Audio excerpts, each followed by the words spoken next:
지금까지는 사실 이제 이런 외국산 임플란트, 그러니까 3대 명품 임플란트를 입에 침이 마르도록 칭찬을 했는데 단점은 뭐가 있을까? 단 한마디로 비싸요. 너무 비싸.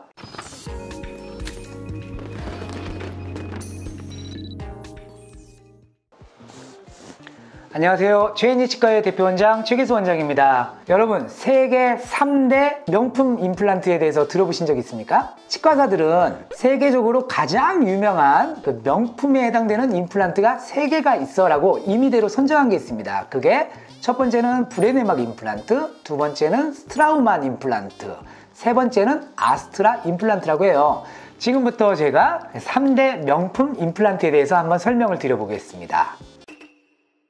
브레네막 임플란트는 인류 최초, 지구상 최초로 만들어진 임플란트 회사인데, 브레네막 임플란트의 가장 큰 장점이라면 뭐니 해도 가장 오래된 역사를 가지고 있고 그만큼 실험도 많이 했으니까 롱텀 데이터라고 해서 장기간에 걸친 임플란트의 성공률 같은 걸 따진 논문들이 많습니다. 이 브레네막 교수가 임플란트를 만들고 나서 사람에게 최초로 심은 연도수가 1965년이에요. 근데 이 초창기의 브레네막 임플란트는 머신드 서페이스라고 해서 임플란트 자체를 티타늄 금속을 아주 매끈하게 흠 하나도 없이 티끌 하나도 없이 아주 매끄러운 표면으로 만들어서 나사처럼 만들어서 사람 잇몸에다가 이렇게 심고는 했어요. 그런데 그 표면이 너무 매끄럽다 보니까 어떤 환자에게는 정말 잘 붙는데 어떤 환자에게는 심고 한참을 기다렸는데도 전혀 뼈에 붙지 않고 빠지는 일들이 생겼어요. 그러니 이제 후학들이 연구를 했겠죠. 그래서 두 번째로 출연한 회사가 스트라우만 회사입니다. 스트라우만 임플란트 회사는 스위스 회사인데, 이 스트라우만 임플란트가 유명하게 된 계기는 아무도 생각하지 못했던 아이디어를 낸 거죠. 늘 머신드 서페이스라고 해서 매끈매끈한 임플란트를 이렇게 심다 보니까 빠지는 거 아닐까? 너무 매끄러운 거 아니야? 라고 해서 임플란트의 표면 처리라고 하는 개념을 도입했어요. 한마디로 표면을 약간 거칠게 만드는 거죠. 그래서 대표적으로 스트라우만 회사에서는 표면이 약간 거칠게 된 임플란트를 출시했는데 굉장히 성공률이 높아지기 시작했습니다. 그래서 어지간한 경우에는 이제 잘 붙게 됐어요. 그리고 나서 또 시간이 흘러서 곰곰이 또 연구를 해보니까 표면을 거칠게 만들어서 잘 붙긴 하는데 조금만 관리를 못하면 잇몸뼈가 점점점 녹아내려가는 거예요. 우리 사람의 치아가 잇몸 질환이 생기듯이 임플란트 주위에도 염증이 자꾸 생겨서 뼈가 자꾸 녹아내려가는 거죠. 뼈가 자꾸 녹아내려가면 임플란트를 잡아주는 뼈가 내려가니까 임플란트를 못 잡아주겠죠. 그래서 결국 한 1년, 2년 쓰다가 갑자기 또 빠져. 도대체 이게 왜 자꾸 빠지지? 거칠게 했는데? 라고 또 연구를 하다가 세 번째 회사가 등장을 합니다. 이 회사는 스웨덴 회사인데 아스트라 임플란트라고 해요. 이 아스트라 임플란트의 특징은 뭐냐면 표면 처리를 한 임플란트의 나사선을 아주 극미세하게 만들어낸 거예요. 그래서 좀 말씀드리긴 복잡한데 윗부분을 매우 촘촘하게, 밑에 부분으로 갈수록 약간 헐렁하게, 약간 나사선이 좀 띄엄띄엄하게 만들어놔서 심어놨더니 잇몸뼈가 녹아내려가는 현상이 많이 줄어들게 된 거죠. 1년, 2년 쓰다가 실패하는 게 아니라 10년, 20년도 쓸 수 있네 라는 결과가 나오게 된 거예요.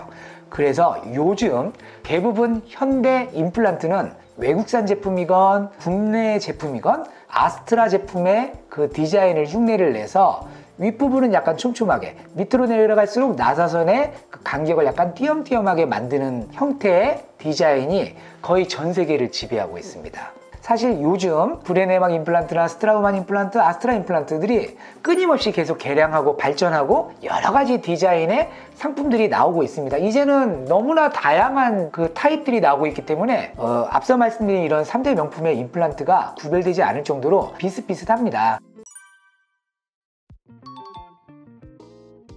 저 같은 경우는 아스트라 임플란트를 주로 많이 쓰는데, 아스트라 임플란트는 사실 가장 요 근래에 좀 더 개량된 제품들이 나온 것도 있고, 두 번째로 좀 큰 장점은 앞니 부위에 임플란트 할 때 좀 매우 유리한 장점이 있어요. 요즘 임플란트들은 사실 이렇게 심고 나서 단단하게 뼈에 붙는 것들은 사실 어느 임플란트, 심지어 국산 임플란트도 잘 붙거든요.